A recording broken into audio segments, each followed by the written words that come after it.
Hello everyone, my name is Navarun Ghosh. I am working as an assistant professor in the Department of English, Jagjivan College, Veer Kumar Singh University, Ara. Today I will be talking about morphemes. What is a morpheme? Morpheme is the minimal meaningful unit of a language. See the words minimal meaningful unit of a language. Minimal is nothing but minimum and meaningful unit. It has to be meaningful. See the example. Take for example the word type. Type is a word. It is also a morpheme because it is minimum and it is a meaningful unit of a language. Suppose if I remove the alphabet T, and what remains there? YPE. It doesn't make sense. Although it is minimum, but it is not a meaningful unit of English language. Therefore, TYEP, if I combine the alphabets in that sequence, then only a morpheme is produced. So, this word is a morpheme type. Now, what is morphology? Morphology is a branch of linguistics, of course, which talks about the study of morpheme. So, the morphology is the study of morphemes. As we have phonology, as we have philology, as we have other subjects which talks about the separate things. Similarly, morphology is the branch of linguistics which studies morphemes. Now, there are two types of morphemes. One is free or independent morpheme, and another type is bound or dependent morphemes. What is free or independent morphemes? As the name suggests, the morpheme which is free, which is independent, which does not depend upon other morphemes, they are called free morphemes. Free morphemes are subdivided into two categories. They are lexical and functional. So, lexical free morpheme comes in the form of nouns, verbs, adverbs, or adjectives, such as book, such as house. They are independent, they are free.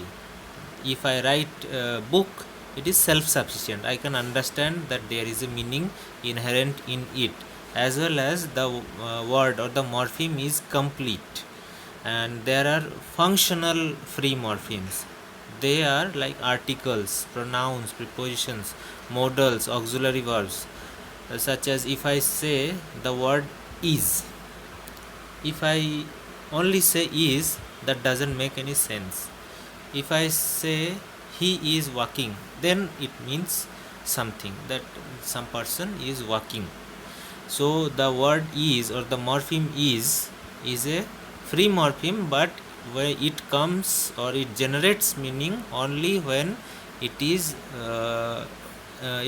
used along with other free morphemes. So there are two types of morphemes: lexical free morpheme and functional free morpheme. Now let's come to bound morpheme or dependent morphemes. Bound morphemes examples are re, er, that is the hyphen is before, that means the er comes after the morpheme or free morpheme. Then ed, es, they are separate examples are there, we will be talking about in a minute. Now bound morphemes are bound roots and affixes. Like free morphemes, they are also divided into two categories: bound roots and affixes. What are bound roots? Bound roots must be attached to another free morpheme. See this example: re or er or ed or es. These are bound roots. Suppose if I use the word re, that doesn't make any sense. If I use the word re or the morpheme re with another word such as connect, then it becomes reconnect and it becomes meaningful. Similarly, here example as receive, conceive. This re and con, they are used.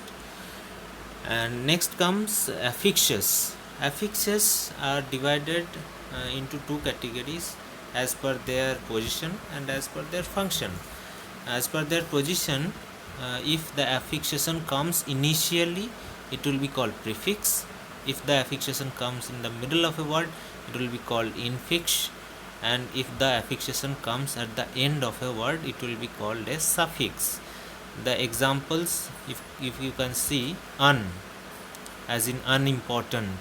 Important is the word or the main root morpheme, and un comes before as a prefix. Sub as in subdivision. Infectious, the word or the morpheme bloody comes in between 47. The morpheme freaking comes in between fantastic. Fantastic is already a morpheme, but this infixation comes, freaking comes in between. That's why it is called infixation. And suffixes they come after the morpheme. Able, this is countable. Worker, as the er is the suffix.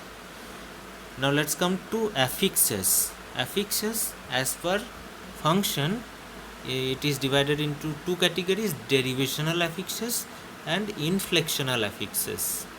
Previously we have seen as per their position they are divided into prefixes, infixes and suffixes. Again the affixes are divided into two categories as per their function. What is this? Derivational affixes and inflectional affixes.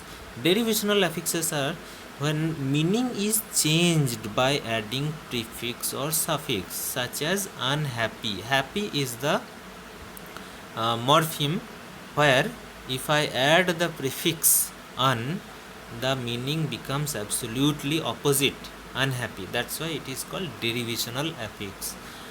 Next is inflectional affix. It serves purely grammatical function and gives extra linguistic information of the same meaning. See it again. Inflectional affixes serve purely grammatical function and give extra linguistic information of the same meaning. So it does not change the meaning, unlike the derivational affixes which absolutely changes the meaning. Derivational affixes change the meaning, but inflectional affixes do not change the meaning. They just give some grammatical information. Now what are the inflectional affixes? We can see 8 types of inflectional affixes mentioned here. First is the third person singular marker of present tense. See, if I use the word walks, walks, here if I do not use the s, then it becomes walk. If I use walk and if I use walks, that doesn't change the meaning, but after using the letter s or the suffix s, I can understand that it is used for a third person and who is singular. Third person singular like he, she, it. So it gives some grammatical information. Now the plural marker is also there, such as books, buses. If I write book or bus, then also the meaning will be same.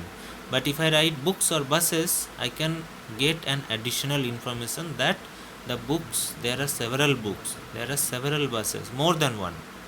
Possessive markers, this is apostrophe s, that is John's house. That house which belongs to John. This is a possessive marker and it is an example of inflectional suffix. Regular past tense marker such as ed, as in studied, worked, ed is added, and that shows that it is a past tense. Past participle marker as in eaten, taken, the third form of the verb. Eat, ate, eaten, present, past and past participle. So en suggests the word is in past participle form. Taken, en suggests the word take is in past participle form. Then present progressive marker or present continuous marker as in ing, studying, doing, going. So it suggests that something is going on. It is in progressive stage. And comparative marker, there are 3 forms of comparison: positive, comparative and superlative. If I say that he is a good student, here good is used in the positive sense. In the positive, there is no comparison. But if I say the mango, this mango is better than the other one, here I make a comparison between 2 mangoes and I use the er suffix with the as a comparative marker, with as in the word better. er is there. It suggests a comparison between two things. This mango is better than the other one. Est is used when comparison is among more than two things or beings, such as this mango is the best in the basket. So there are several mangoes, and this one particular mango is the best among the others. It suggests a superlative comparison. There are several morphological processes of word formation, such as affixation, compounding, symbolism, reduplication, suppletion. These five are main, and I shall be talking about these morphological processes of word formation in a separate video. And again, word formation in processes in English are majorly identified as these 9 types, that is they are acronymy, clipping, blending, borrowing, back formation, word coinage, functional shift, morphological misanalysis, and eponymy. So this thing needs a separate video to be discussed, otherwise this video will be very long one. And the content of this lecture has been taken from Professor Argenis Ezapata's one article, which can be downloaded in the from this link. I will also give the link in the description box, and you can directly visit the link and download the document, which is very useful for which will prove very useful to all of you, I believe. Thank you very much for listening. See you in the next video.